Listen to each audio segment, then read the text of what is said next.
Mickey and the brain. Hello and welcome to the University of Limerick radio station. I'm Fiona Nash and I'm hearing you well with my co-presenter Alison O'Connor on this Tuesday morning, the 28th of October. Hello Limerick. Today's show we're going to be talking to you about the adolescent brain. Alison, did you know the brain is the most complex organ in the human body? It is a container for our thoughts and memories. It tells us what we are, who we are our brain. In fact, did you know on average the female brain develops 2 years earlier and you can still survive with just half a brain? Your brain has the same consistency as soft tuffle. Your brain produces enough electricity to power a light bulb and your brain weighs about 3 pounds. The brain is made of more than 100 billion nerves that communicate in trillions of connections. If we were to slice open the brain, we would see the different areas. Now we're going to take a look at these areas and their functions. First, we're going to take a look at the brain stem. This is located between the spinal cord and the rest of the brain. It is responsible for all involuntary actions such as breathing, swallowing, our blood pressure, heart rate and sleep. It also controls our feelings. So remember, the next time you feel happy, sad, hungry or even thirsty, this is your brainstem working. Next, we're going to take a look at the cerebellum. This is located at the base and the back of the brain. This controls balance and coordination. So just take a look at the following video. Do you think Bambi has balance and coordination?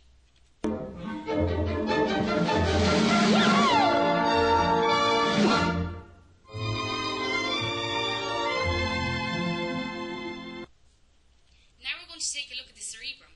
This is the largest part of the human brain. It is the outer layer of the brain and is associated with higher brain functions such as thought and actions.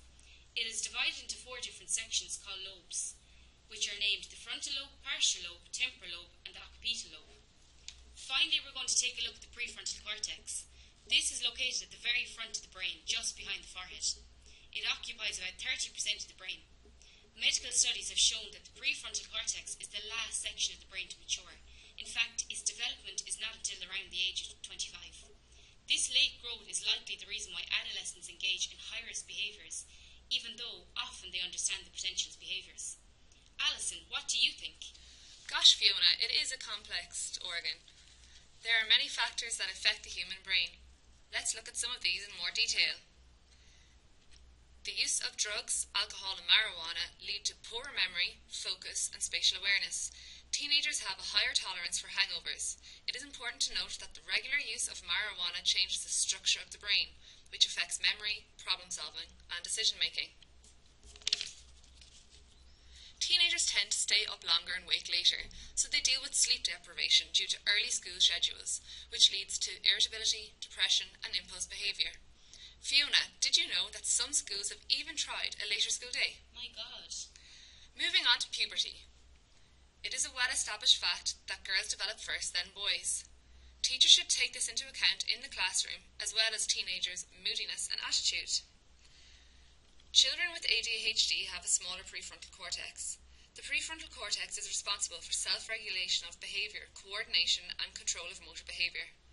Teenagers should therefore note that students with ADHD may have difficulty in independently working, completing seat work and organising work. Emotions can run high in teens, which are brought on by stress, anxiety and trauma. This can directly affect classroom learning.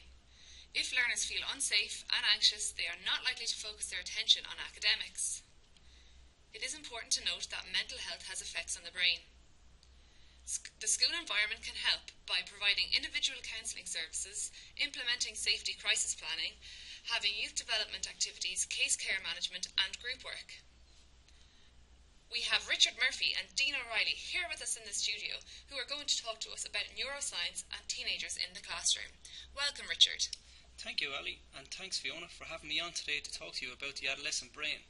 Today I will discuss neuroscience, which is the study of the nervous system and most notably the brain. Neuroscience has made tremendous progress in studying the adolescent brain, opening opportunities and raising challenges. According to Sarah Jane Blakemore, Professor of Cognitive Neuroscience at University of College London, only in the past 10 years has there been advances in brain imaging technology such as magnetic resonance imaging, which stands for MRI, and functional MRI.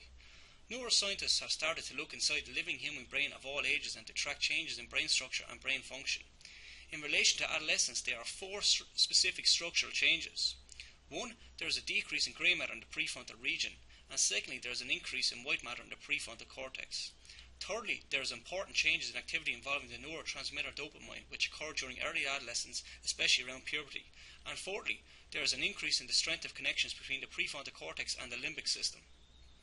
Also, Ali and Fiona, there are many myths of neuroscience, and some of them I will include with you today.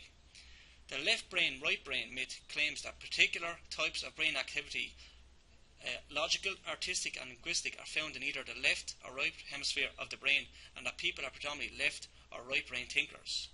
Neuroscience shows that most tasks involve both sides of the brain working together. Another myth is that we only use 10% of our brains. The fact is, neuroimaging technology has destroyed this falsehood. fMRI shows several brain areas are at work for any given activity depending on what function is needed. Also, learning styles is another myth in which people believe they have particular learning styles such as vision, auditory and kinesthetic. The fact is there is little evidence to demonstrate this. Finally, listening to classical music makes you smarter. This is a myth, but learning to play a musical instrument does have a beneficial cognitive effect. I will now pass you over to my colleague Dina Roy, who can provide more information in regards to the adolescent brain. Thanks, Richard. Hi, Fiona and Ali. Some considerations a teacher should make in the classroom are to provide a safe environment. Students should feel safe and comfortable in the classroom. The room should be warm and not hazardous in any way. The teacher should engage students in every way possible. Another consideration is to let students know what is expected of them in the classroom. The teacher should use a mixed methodology approach. This ensures that students don't get bored and keeps them engaged in every lesson. Brain breaks are short, fun games that the teacher should introduce to their class. Students will return to the lesson with a fresh approach. They'll be more engaged and even more productive. Some brain break exercises are as follows: deep breathing, progressive relaxation, stretching or movement, tongue war, 1 minute dance party, rock, paper, scissors, or even let the students come up with their own games. So, some tips for today. The teacher should develop relationships in the classroom. The teacher should use effective communication techniques and ensure students know what is expected of them. Make sure students are familiar with the surroundings, such as the seating arrangements. Teachers should plan precisely and coherently for every lesson. The teacher should use effective classroom management techniques to control the class. And student focus. The students should be the centre of attention for the teachers. And finally, teachers should not be judgmental in any way possible, no matter what issue arises. Thanks for that, Dean. I'd just like to thank Richard and Dean for coming on and sharing their expert opinions with us today. And thanks again to my co-presenter, Alison. Finally, thanks again to our listeners for tuning in. Until next time. The Mickey and the brain.